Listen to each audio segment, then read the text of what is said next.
Hayırlı günler. Biz Тамға режиссерлар лабораториясына бағышланған матбуғат конференциясына жиылдық. Һәм біздің қонақтарыбызды мен тәқдим етем сізге. Луиза Николайқызы Шарова, Янсулар. Кариев есіміндегі Қазан Татар дәулет яш тамашашылар театры директоры. Лейсан Фейзқызы Фейзова, театрының әдәби бөлік мүдирі. Һәм біздің Zoom-да қатнашушыларыбыз Нияз Рауфович Иғламов, Тамға проектінің кураторы, Сүмбіл Ғафарова, драматург, Тимур Шарафетдинов, режиссер, һәм Александр Кудряшов, театр доктор режиссері. Луиза, бірінші сұрау сізге биылғы Тамға хақында таныштырып кетсеңіз еді.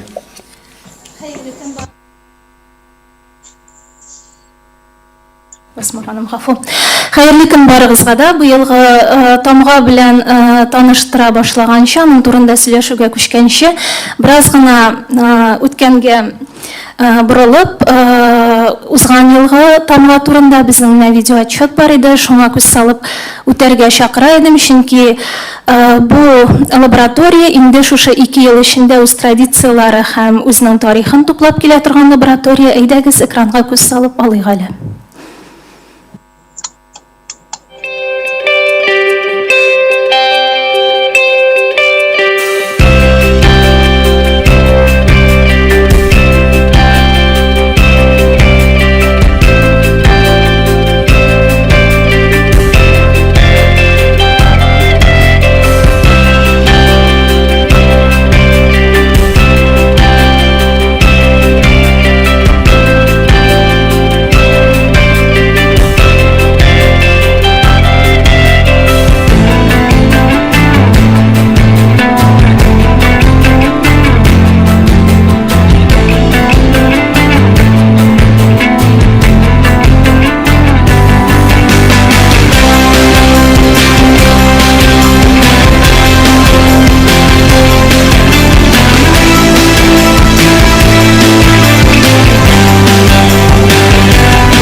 Өзіне күрә бір атмосфераға яңадан күз ташлау, аңа қабат бір мәртәбә күңелеп қарау үшін болды. Хәзерге вакытта нәкъ менә театрда шушы көтү халәтендә, күңелле бер дулкынлану халәтендә актерлар да, һәм быел инде минем өчен дә бу үзенә бер дулкынлану, чөнки минем өчен башка вазифада күңелле бу лабораторияга һәм әйтәсе килә, менә 19-24 апрель көннәрендә Кариев театрында бик җанлы шундай энергия алмашына корылган атмосфера булыр диеп, быел ул тагында кадерлерәк нәрсәсе белән, чөнки без инде ниһаять бер-беребез белән күзгә-күз карап очраша, җыела ала башладык һәм быелгы лабораториядә тамашачы да булачак. Лабораториягә кереш рәвешендә сүзне аның кураторы Нияз Игламовка биреп алсак, дөресрәк булыр. Нияз, сине тыңлап үтикме? Нәрсә турында конкретрак сора?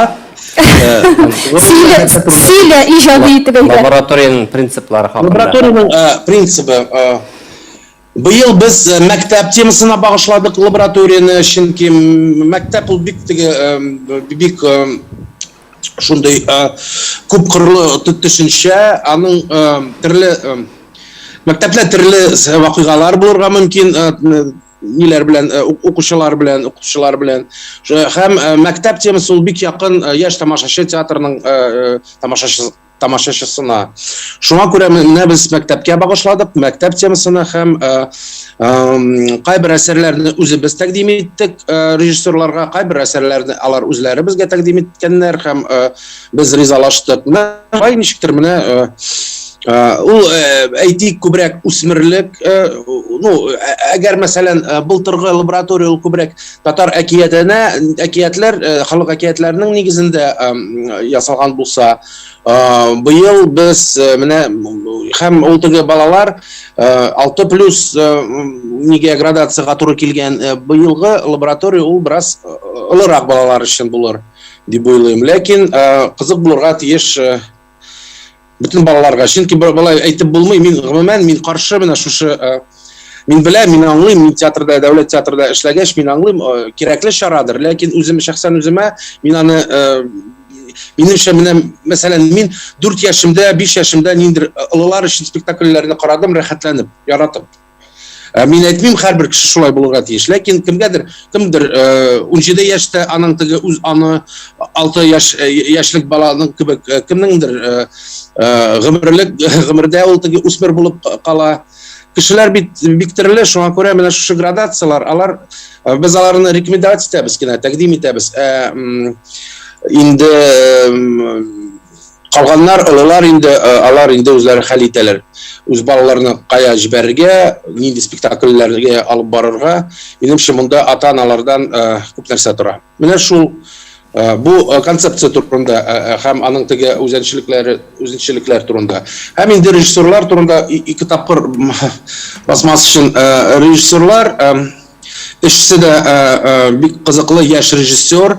Алар әлбәттә балалар өчен театрларда күп куялар. Соңгы елларда мәсәлән Александр Кудряшов, аның беренче белем буенча гомумән педагог, яшьләр белән бик матур лабораториялар уздыра, үзе катнаштыра балалар өчен куя спектакльләрне.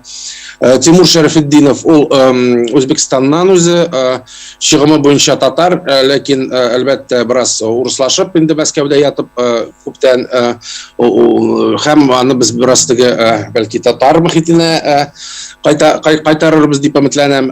Һәм менә безгә Татарстан тамашачыга таныш Тимур Кулов, Чаллы малай ул үзе, Буада башлады куярга, хәзер Минзәләдә бик матур итеп Җәмиләне куйды. Һәм башка театрлар аны күрә башлады. Һәм аның соңгы эше, хезмәте Буада куелган Шабага дигән спектакль минемчә бик аның теге режиссерның үсеше турында бик нык тасвирлый, аның теге үсешен ниндер теге яңа баскычка менде кебек шушы режиссер җигет. Һәм әлбәттә ул татар әсәрләре белән ничек әйтим, татар әсәрләрен бик яхшы белә, куя белә аларны, һәм без аңа бирдек, тәкъдим иттек пьесаны Самат һәм менә ничек ул Кара король. Самат һәм Кара король. Самат һәм Кара король, менә Сөмбел Гафарованың әсәре ул. Берничә ел элек без аны продвижение конкурсында күрдек, укыдык, читке ясадык, ләкин әлегә хәтле театрлар ул эшне, ул пьесаны беркем дә алмады. Бәлким менә лабораториядан соң бәлки ул әсәр Яшьләр театры өчен кызык булачак һәм чынлап та без бит төрле ни өчен лаборатория кирәк, мәсәлән, гомумән. Беренчедән, ул артистларга тренинг бирә. Һәр ел саен без яңа режиссерларны чакырабыз. Әлбәттә, кайбер эскизлар уңышлырак, кайбер эскизлар отышлырак, кайбер ничек. Монда бит әйтәм ишетәге кешеләр төрле, режиссерлар төрле, мөмкинлекләр, ысуллар, шартлар төрле булырга мөмкин. Бу бит әлбәттә сәнгать гомумән ул менә әйтәләр, ничек сәнгать только biz бит теге алтын күкәй салып булмый беркемгә дә. Шуңа күрә минуслар да кирәк. Кайбер вакытта без мәсәлән, бу юлын белән барырга, китмәскә кирәк түгел дип фикергә киләбез. Ләкин баштан барырга кирәк ул юлдан аңлар өчен. Чөнки тәҗрибәсез берничек тә җавап биреп булмый алданрак. Менә шу әсәргә тотынмаска, менә шу фәлән теге алымнарны аларга алынмаска, аның өчен только практика җавап бирә ала. Практика эше. Шуңа күрә менә беренче чиратта тренинг, икенчедән театрның башкарган кешеләргә, сәнгать җитәкчесенә, директорга, әдәбият бүлеге мөдиренә әлбәттә ул ниндидер теге конкрет тәкъдим. Менә бу әсәрләр безгә кирәкме, юкмы? Труппага кирәкме, юкмы? Кызык булырмы, юкмы? Һәм әлбәттә, әгәр сразу син тотынсаң ул әсәргә, бәлки 1-2-3 ай вакыт әрәм итмәс өчен, мәсәлән, бер атна эчендә ул тикшерү ясала. Син тикшерәсең, театр тикшерә, артистлар тикшерә, режиссерлар тикшерә, бу әсәр ярыймы, юкмы, ул барамы, юкмы шушы театрда. Аның киләчәге бармы, аның үсеше булачакмы, юкмы? Чөнки эскиздан спектакль ясау бик авыр эш. Кайбер режиссерлар, менә кайбер лабораторияда, мәсәлән, бик шәп эскиз чыга, инде режиссер кайта спектакльне куеп бетерергә, спектакль барып чыкмый. Андый күп түгел алар, ләкин без ул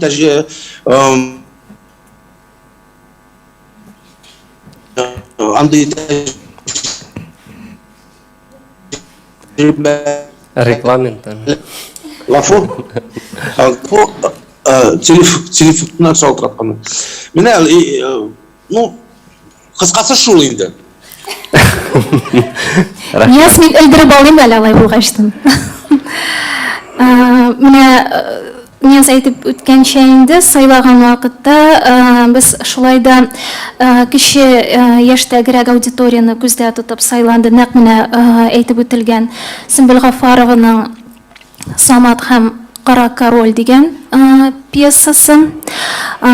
Икенче, аннан соң инде өлкәнрәк яшь категориясына килгәндә, бу безнең Казан кызы, Казанда туып үскән һәм хәзерге вакытта Мәскәүдә яши торган, гомумән Россия буйлап сәяхәт итәргә ярата торган Мария Кустовская. Сез аны күбрәк беләсез, ишетә беләсездер, укып беләсездер бәлки. Ул бик әйбәт шагыйрь, иллюстратор, хәзерге көндә менә драматург буларак танылып килә торган. Аның псевдонимы Дана Сидорос һәм менә аның әсәре икенчесе. Һәм инде өченчесе бу Америка язучысы Селеста Инг дигән авторның әсәре.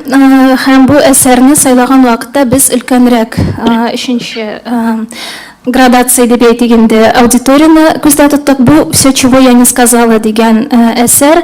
Һәм менә шушы өченчесендә бигрәк тә кызыклы ситуация килеп туа. Чөнки Селеста Ингның әсәре ул олы бер кирпич кадәр роман.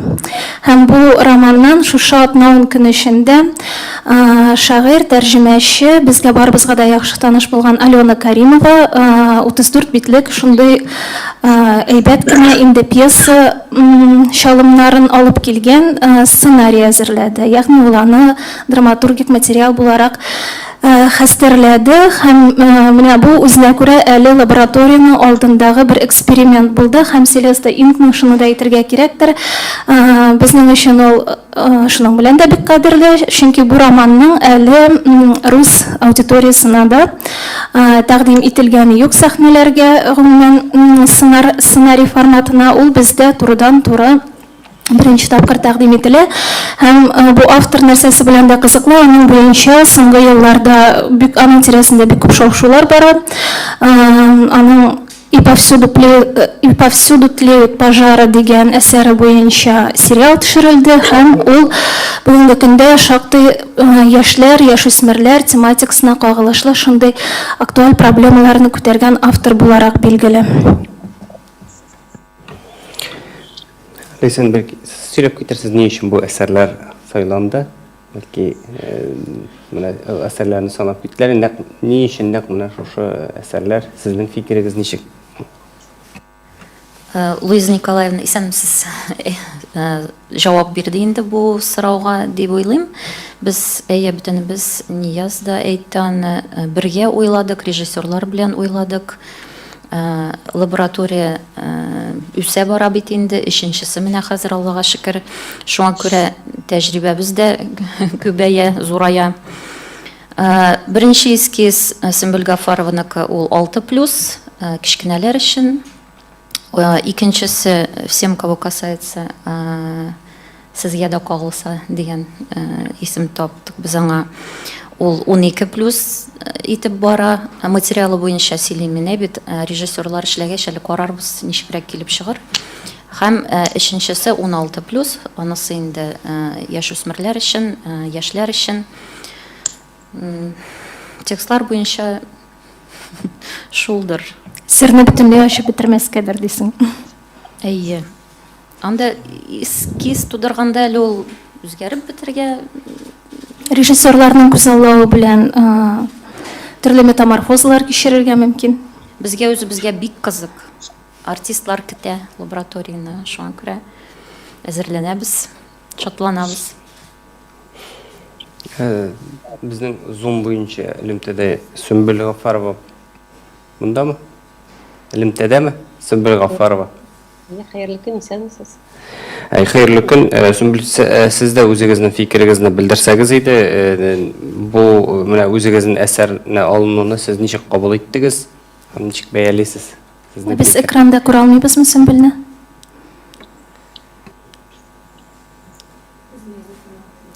Мин күрәм Сөмбелне. Фәләм, яз.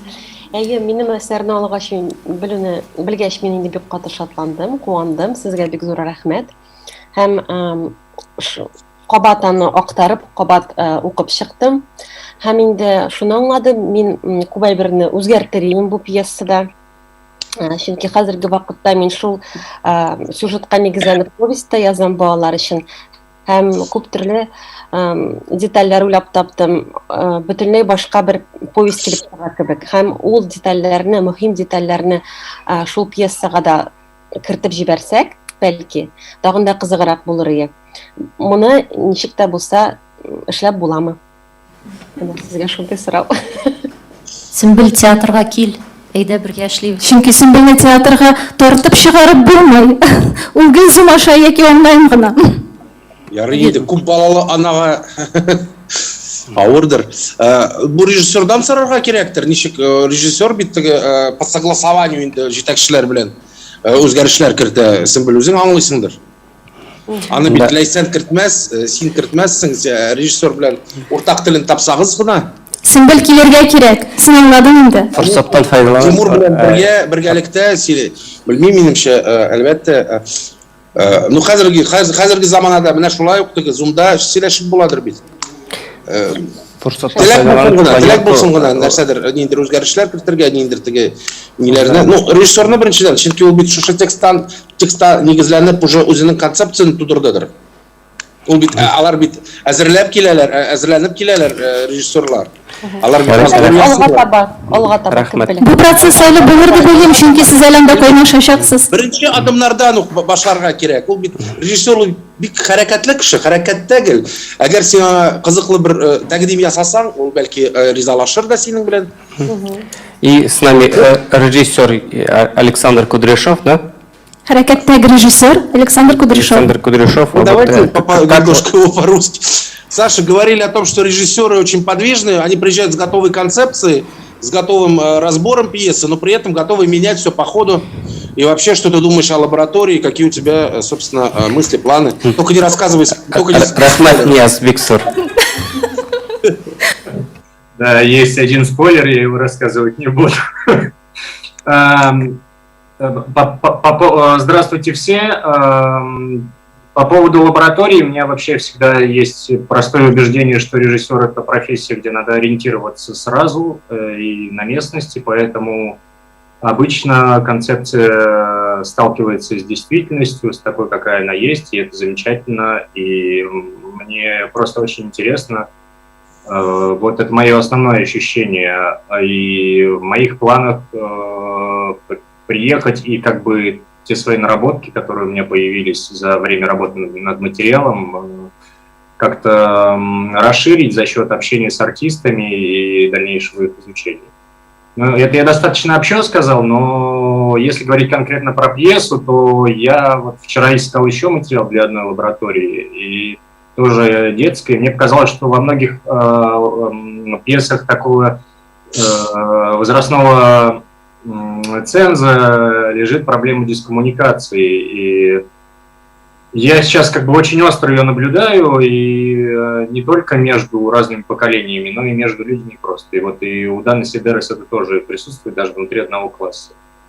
Вот, и мне это дико интересует, просто, грубо говоря, в пьесе про школьников мы можем также экстраполировать это и на взрослых людей совершенно спокойно. Собственно, чем, допустим, берет на себя, какую честь берет мультфильм «Южный парк», «Саус парк», когда дети-четвероклассники проигрывают проблемы взрослых людей. И как бы один мой знакомый преподаватель философии всю философию преподавал через этот мультфильм. Вот, и мне кажется, поэтому это важно. Вот. Не знаю, ответил я на ваш вопрос. Ну, в общих чертах, да. Рахмат. Біздің Тимур Шарафутдинов с нами, нет? Яқшы. Сұрауларға көшейік, журналистларның сұрауларына. Нендей сұрауларыңыз бар? Так, бұл сұрау Луизаға болыр енді. Луиза, алдағы елғы лабораторияларының сіз тәжірибесін үйрендіңіз ме, оларны өткен елғы лабораторияның бір спектаклі де сіздің театрда қойылмаяшақ ма, қойылашақ ма, оның қойбірлері қойыла деген сөздер болған еді. И екінші сұрау, міне бұйылғы 3 пьесаның бірсі 16, бір спектакль ескез 16+ білен бара дейсіз. Не үшін онда 14 яшілік балалар аңламай тұрған нендей әйбір бар, яки нендейдір сөздер, нендей түсіншеліктері бар. Аның жылтаған бір техникадан сұрау, тәржімелерін кім ішлері, һәм ол не дәрежедегі тәржіме, әдеби тәржіме ме, әлі нендер промежуточный тәржіме? Рахмат сұраулар үшін. Бірінші сұрауға қарағанда, тәжірибені үйрендіңіз ме деген сұрауға, мен бірінші лабораторияның қараушысы едім. Ондағы қойылған эскизларны қарадым.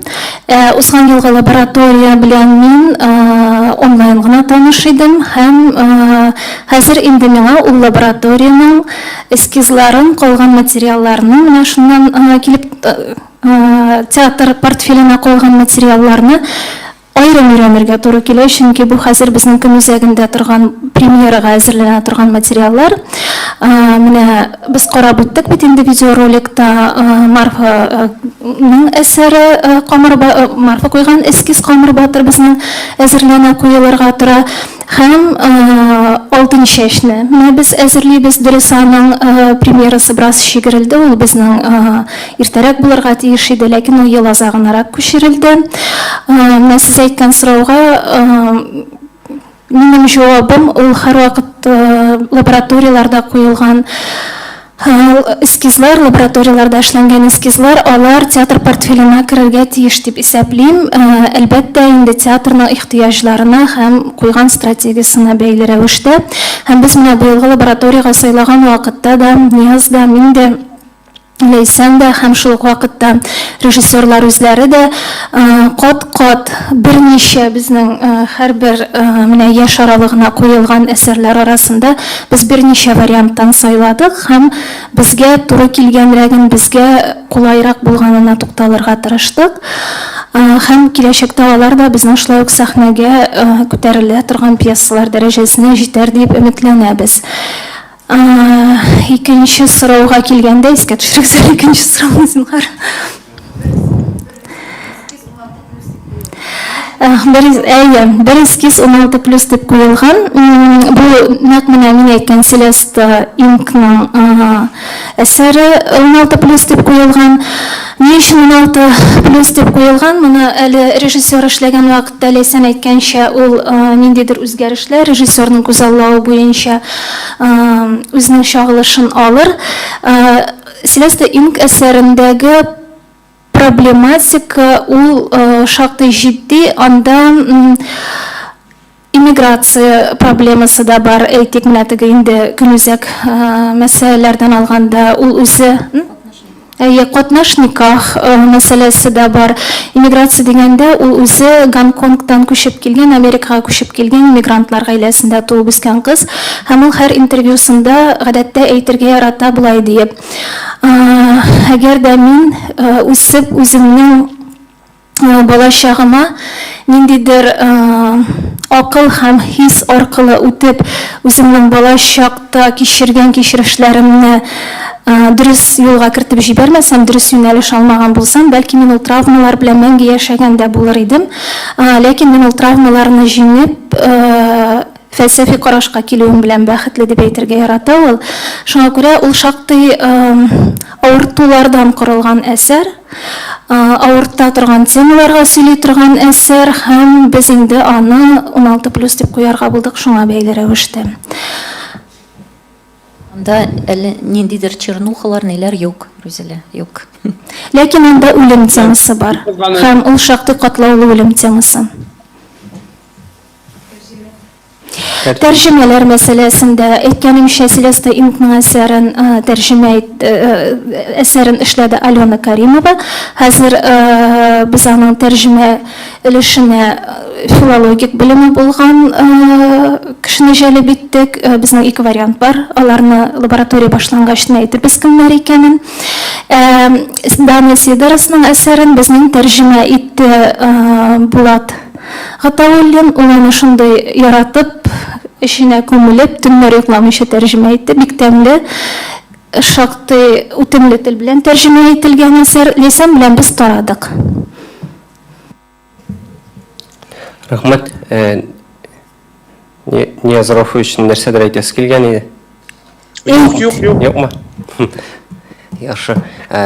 Сораулар тагын бармы сорауларыгыз?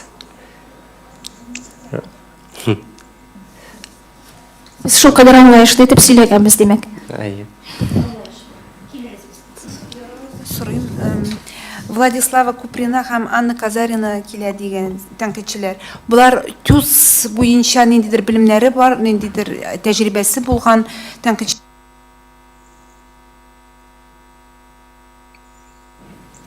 Ишетмим.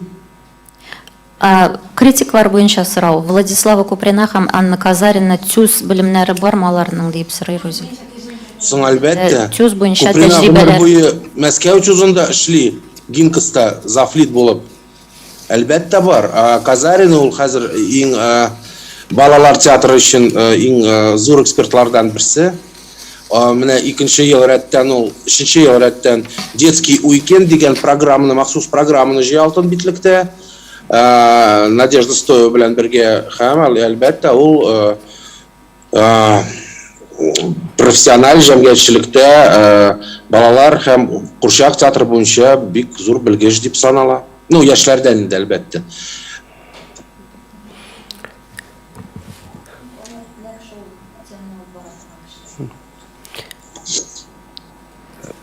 Луиза, сезнең фикерне беләсез килгән, менә моңа кадәр булган лабораторияләрнең гомуми менә сез нинди нәтиҗәсе бар дип уйлыйсыз һәм нинди менә бәяләр ишетергә туры килде? Булар хакында тәнкыйть тә шул исәптән уңайларында. Булар хакында бәяләрне ишетергә туры килде Гүзәл Рәмзиловнага. Быелгысы хакында ишетергә туры киләчәк нигездә миңа инде. Монысы шаяру, әлбәттә. Бәяләргә килгән вакытта бәяне тамашачы бирә һәм сәхнәгә калган әсәрләргә, инде без алар репертуарга кереп калалар икән, аларга бәяне тамашачы бирә әлбәттә һәм фестивальләр, тәнкыйтьчеләрнең фестивальләрдә сайлаулары, комиссияләрнең сайлаулары да үзенә күрә ул бер стимул һәм театрга үсешкә, аңа яңа стартка, яңа сынаулар каршына чыгарга бер әйбәт этәргеч дип әйтер идем. Быелгы лабораторияда мин инде әйттем, алар безнең портфельдә калса һәм репертуарда калса, без бик шат булыр идек, чөнки бик яратып сайладык һәм режиссерлар да яратып эшләрләр дигән өметтә калабыз. Менә быелгы эскизларны репертуарга сайлау өчен кемнең фикере беренчел булачак? Менә шушы тәнкыйтьчеләрнекеме, тамашачыныкымы, журналистларныкымы, сезнең үзегезнекеме, артистларыгызныкымы, әллә Ниязныкымы?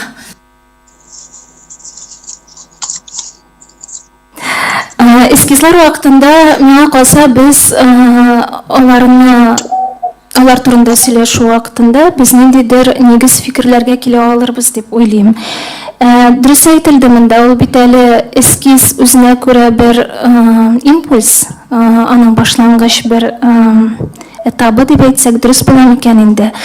Шуңа карап, шул эскизга карап, аннан соң инде бу безнең өчен, безнең сәхнәдә ничек булыр икән дигән бәяләү, ул әлбәттә инде театрның җитәкчелеге дә, иҗади командасы да һәм шул вакытта иҗади командасы дигәндә мин режиссерны һәм шулай ук труппаны да күздә тотам, аларның бәяләүләреннән дә тора. Чөнки менә хәзерге вакытта мин карап торам, актерлар материал турында инде үзара сөйләшәләр, пышылдашалар. Алар өчен бу шулай ук бик мөһим, чөнки алар сәхнәдә нәрсә булачагын инде хәзердән, ничек дип әйтим инде, менә экстраполировать итү дигән сүз булды бит монда.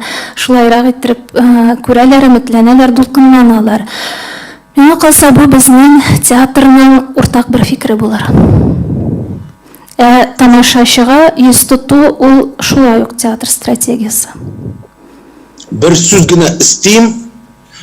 генә истим. Һәр вакытта любой лабораторияда менә аны театр хәл итә үзе. Чынлап та менә Луиза әйтте, җитәкчеләр дә, артистлар да үз фикерен әйтәләр, журналистлар, экспертлар, тәнкыйтьчеләр, кураторлар, алар кирәк нәрсә өчен. Без сезне ишеттек, үзебез хәл итәбез ул проблема, ул эскизларның киләчәген. Ул шулай булырга тиеш. Мин мәсәлән, минем төп максатым менә режиссерларны җыю, материал эзләүдә ярдәм итү һәм инде модерация ясау показлар вакытында. Мин аннарча теләсәдән сорагыз. Мин аннары килмим, театрга бер кайчан да әйтмим, Ринат Хасанчка да, Гүзәлгә дә әйтмәдем, Луизга да әйтмәм. Менә шуны тегене куйгыз дип, мин бер кайчан да белдермим үз фикеремне. Мин аны әйтәм, показдан соң, эскиздан соң әйтәм үз фикеремне, аңлашыла инде кемгә ошадымы, миңа ошамады, точнее дөресрәге бармы, юкмы инде тискәре яклар, инде уңай яклар. Инде театр үзе хәл итәргә тиеш андый нәрсәләрне. Бер кайчан да бер кем дә кысылмаска тиеш, менә шу ул театрның эчке эше. Менә лаборатория ул аның тышкы эше, ул аны һәр теләгән кешегә күрсәтә ала. Инде ничек ул үзе хәл итә ул репертуар стратегиясын, репертуар политикасын, ул аңа беркем дә кысылмаска тиеш түгел. Без әгәр без ышанабыз икән Ринат Хасанчка белән Луиза Йонсуарга, димәк без аларга ышанабыз. Всё, аларның сүзе иң соңгысы. Алар хәл итәләр. Менә шул. Һәм менә сайлау вакытында мин әлбәттә учредитель каршы булмаса.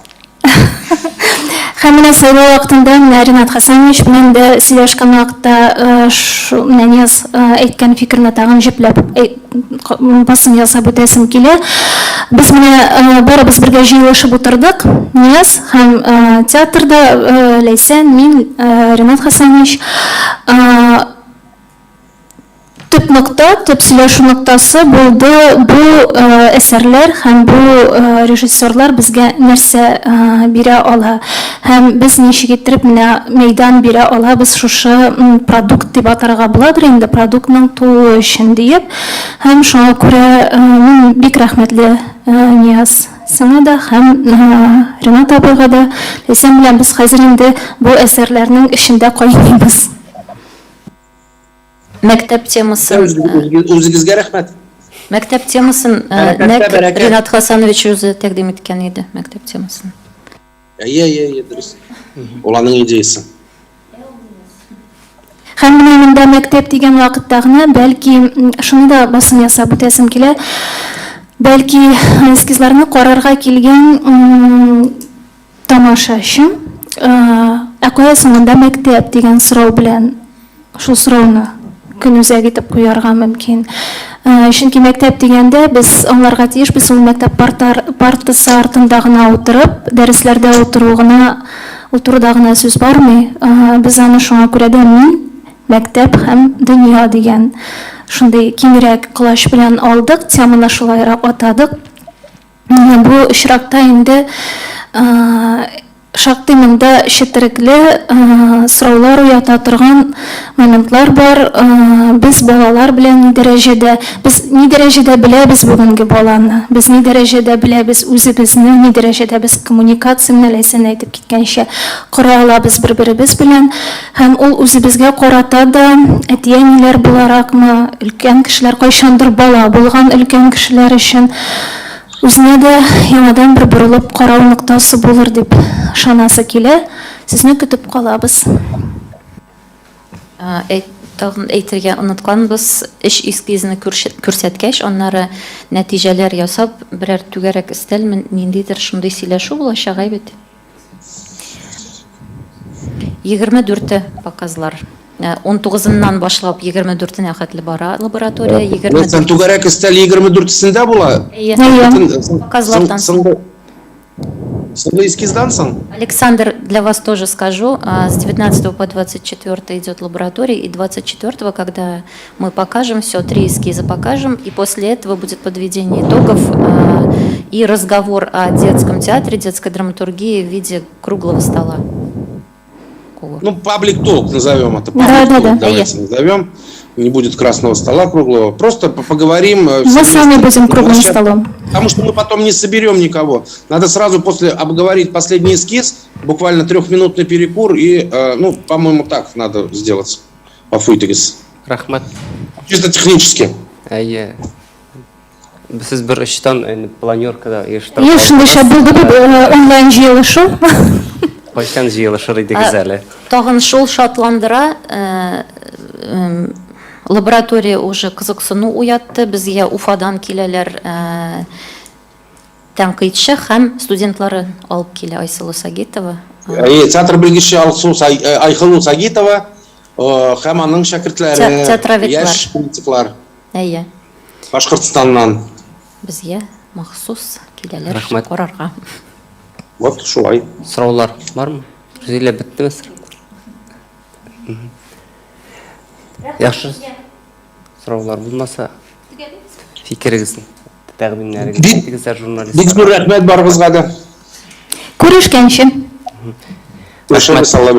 Саша, пока. Саша, до встречи.